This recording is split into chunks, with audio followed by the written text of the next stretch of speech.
Hi there, Pete here from Radio.co. So today we're going to look at community radio and hopefully give you some pointers on how to cater locally but broadcast globally.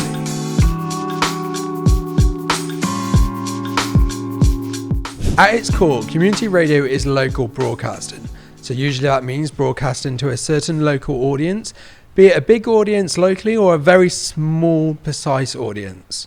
The main idea behind community radio is to involve, engage and support the community. So that could be anything from getting out to a local event, reporting on local news stories, or having local volunteers and local charities on your station. That is the core of community radio and what it does really well, giving your local audience local information about the local area. Addressing local issues is really important for local radio. In the last couple of years, we've seen that it's been more important than ever, especially with COVID and local events. However, a recent TED Talk covered the local issues on farming, and the result of them targeting these local, precise issues to do with farming resulted in those farmers being able to produce better business and actually turning farming to be more economical. Community radio is used as a tool to educate farmers about the use of conservation farming. Through radio, Agatha learnt crop rotation, the use of manure from livestock instead of chemical fertilizers.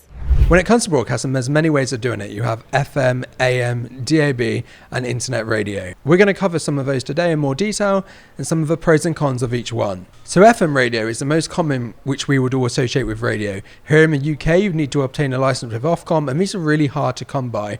So it's quite a high barrier of entry to obtaining one of these licenses. However, when you do obtain one of these licenses, there's many types. So in the UK, you have commercial radio, which can span wide areas. But then you have community radio, which is normally set to a certain radius. So, for example, you might have 5 to 10 miles. This allows you to really target that local community and broadcast the local issues to the local people. DAB radio is another medium which has been growing quite rapidly in the UK for the last few years. However, there's high cost to get on DAB radio. Once you're on it though, these normally span huge areas. Recently, here in the UK, we announced small-scale DAB, which is DAB radio but on a smaller scale. The aim of small-scale radio is to really allow smaller stations, like community stations, to broadcast on DAB but at a lower cost platform. So for example, the small-scale DAB may only cover 20% of the big DAB, but this might allow a station what previously couldn't get an FM license to broadcast on DAB. This would then allow them to broadcast to an audience they previously couldn't. And then finally, of course, there's internet radio, something we all know quite well and we do pretty good at. There is no barrier to entry to internet radio, it's only the cost. When you have multiple systems, especially like Radio.co, where you can set up an internet radio station in minutes, why not? Anyone can set up an internet station and broadcast within minutes and reach an audience. Whether you should or not is down to you.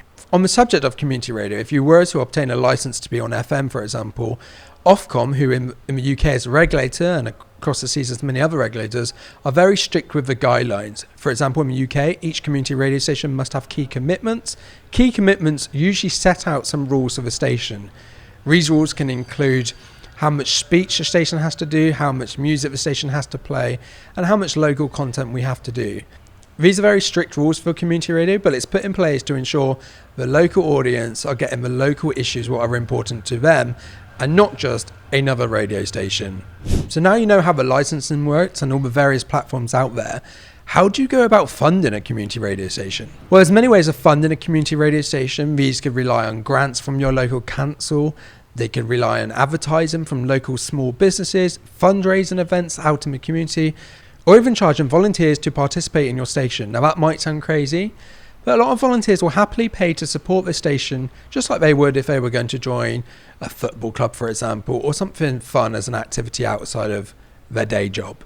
Whilst broadcasting on online radio might sometimes feel smaller because you've got no physical setup in a lot of cases, it actually enables you to get out to a much bigger audience.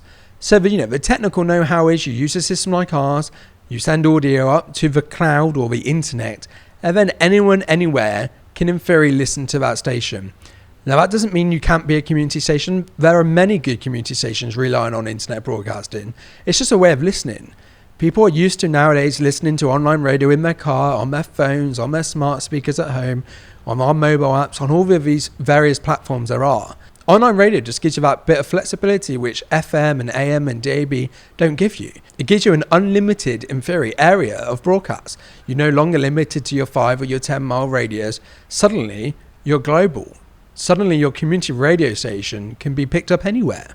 And whilst community radio usually focuses on the local community information, there might be, for example, people living away from home who still want to know about their local area and still want to know about their local information. So they're going to tune in online. That gives you the opportunity of using online radio to grow. Whereas traditional radio, like FM radio, wouldn't allow you to do that. However, you might think, well, I'm an FM station and I want to be an online station. That's of course fine. There are many systems and programs out there which allow you to do this. For example, the Barrett's InStreamer and XStreamer allow you to connect a feed from your FM system and send it out online. They also allow you to send your online feed back to your FM system. So you could use it both ways. You could broadcast your online radio over your FM system, but you could also broadcast your FM radio over your online system. So suddenly everyone listening online can also hear the output of your local FM system. If you're using the Radio.co system, we have a lot of helpful guides on how these systems can help expand your station, be that put your online station on FM or your FM station online. Just head over to help.radio.co for more info. So we all know the typical traditional radio station being in a studio or even at home nowadays where you're just broadcasting content for listeners to enjoy and listen to. However, there are some businesses and radio stations like Soho Radio and Boogaloo Radio who base themselves in a business. For example, they run coffee shops, they run cafes, and having that cafe is a way to get the audience involved in other ways. So the audience come in and buy a coffee, they hear about the radio station, they're in turn funding the radio station by supporting that cafe, but they're also learning about the radio station and in a way, you're advertising your radio station whilst they're enjoying a lovely coffee. So both you're funding the radio station for a business, like Soho and Boogaloo Radio do so well, but you're also giving back to the audience directly in terms of a coffee. I think what makes Soho Radio unique is actually the fact that we've got a shop front. So people walk through the door and they drop their egos. There's no room for egos here. So one week it can be a record shop, the next week it's clothes. Week after that we're celebrating bone music from Russia from the 1960s. And I think that keeps on changing and no one knows what's going to be through the door when they come in. So what makes community radio really great is the people. Everything is usually 100% local, be that the people are 100% local, the accents are local because they've grown up in that area, and also the content and the information on the station are local.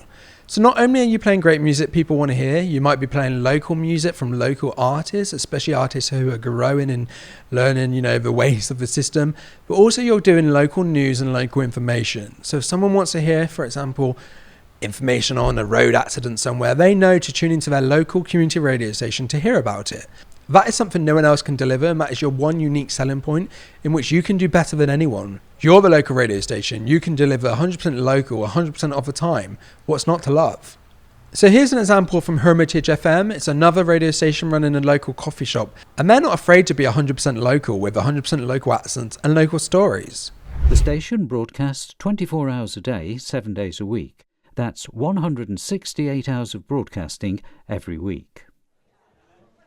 The majority of the station's running costs are met from profits from the Community Coffee Lounge, which is an important part of their business model.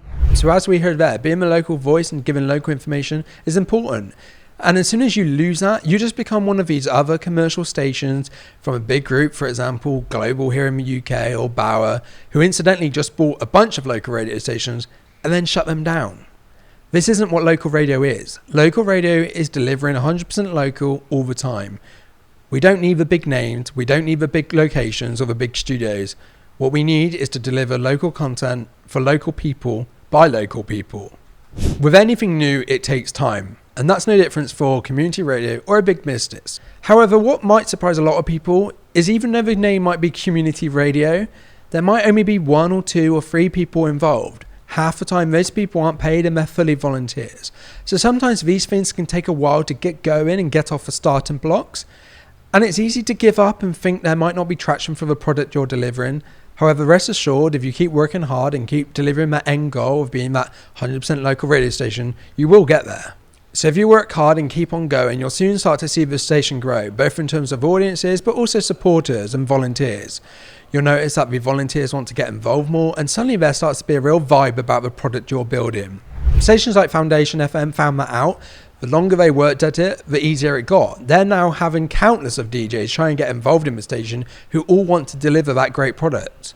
As you've probably or hopefully guessed by now, most of community radio is always volunteer driven. Whilst there might be one or two paid people at the station, 99% of the team are volunteers. However, having volunteers isn't a bad thing per se. In fact, it's a great thing because it means you get various different people from all walks of life. For example, Diversity Radio in London has a team of amazing volunteers where they dedicate all their airtime to mental health, stories on mental health locally and how it's affecting the local community.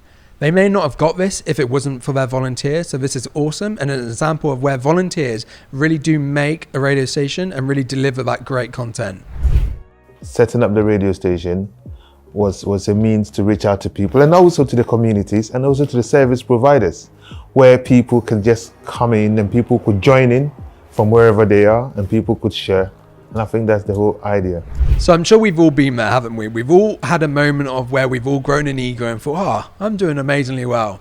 Well, in community radio, there isn't space for egos. Egos can cause tension, they can cause trouble, and we don't need that when we're volunteers in a local radio station.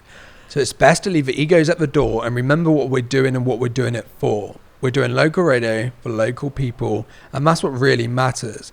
The egos can wait until we get home and we can tell our parents how good we are then. I'm a carpenter. A carpenter, right. So how safe is that for the climate? Well, I work with timber, which is a much more sustainable material rather than concrete. I also But you work with trees that have been cut down then, don't you? It's a sustainable building practice. How is it sustainable if you're killing trees? Because it's regenerative, you can grow trees. Right. Well, you can grow all sorts of things, can't you? Well, you can't grow concrete. You can. So whilst the day-to-day production of community radio might be different, it all relies on the same thing, delivering that local content for local people. So for example, a day-to-day production in community radio could be starting the day off with your local breakfast show, which is talking about the areas, making your local What's On guide, which is telling your listeners about the events coming up in the local area, things they can get ready to plan for. And you'll also probably be planning your local news. This will be news changing throughout the day, which is solely focused on local issues. Forget the big national news. This is local news important to local people. For example, an incident in the high street. And then we move on to our local drive time show, which will then turn its focus to reporting on the local travel. So we don't want to know about the travel 100 miles away. We want to know travel 100 yards away. A drive time show will be constantly reporting on this local travel and constantly updating the local listeners. So as you can see, whilst community radio is volunteers, it's certainly not easy. In fact, it's the opposite. And that's what kind of makes community radio even better. In fact, all these volunteers are willing to put all this effort and time into delivering all of this local content for free and providing you an amazing station which local people can be really proud of, knowing it's their station. So as we come to an end of this video and we've gone through where community radio is right now, the day-to-day issues of community radio, some of the pros and some of the cons, what's the future of community radio? In the last few years, we've seen community radio really grow and prove its importance more than ever. People needed a voice, a local voice they could turn to when the country was in lockdown and know exactly what was going on in their local area. I personally think the future of community radio is really exciting. Here in the UK, we have all of these systems and platforms which are allowing you to be more and more innovative and more local really easily. With Radio.co, you can set up a station in under 2 minutes and suddenly you're broadcasting a local station to local people instantly. Why not do that? Suddenly the barrier of entry for local radio is gone.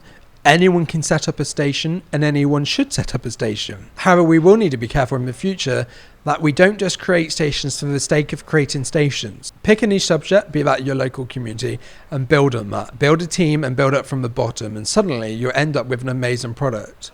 So as we can see then, hopefully learn from this video, community radio is at a really exciting point where we all have a chance to grow and really expand. If you're watching this video and haven't yet set up a radio station and think, my community really needs one, then why don't you? There are many great systems out there, including us. So head over to Radio.co and start your station now and deliver to your community the station they've always wanted. However, if you have started a radio station, that's great. And if you've been going for years and it's going really well, let us know in the comments below because we'd love to hear your stories. Whilst at it, why don't you give us a cheeky like and make sure you subscribe to our channel for more videos like this and also help guides and so on. You can also check out help.radio.co where we have many guides on our system and how to get you started in under 2 minutes. Until next time, take care and happy broadcasting. And just before you go, how would you like to launch your very own online radio station? Surprisingly, it's a lot easier than you may think, and the absolute best way to get started is by chatting to myself or another member of the Radio.co team.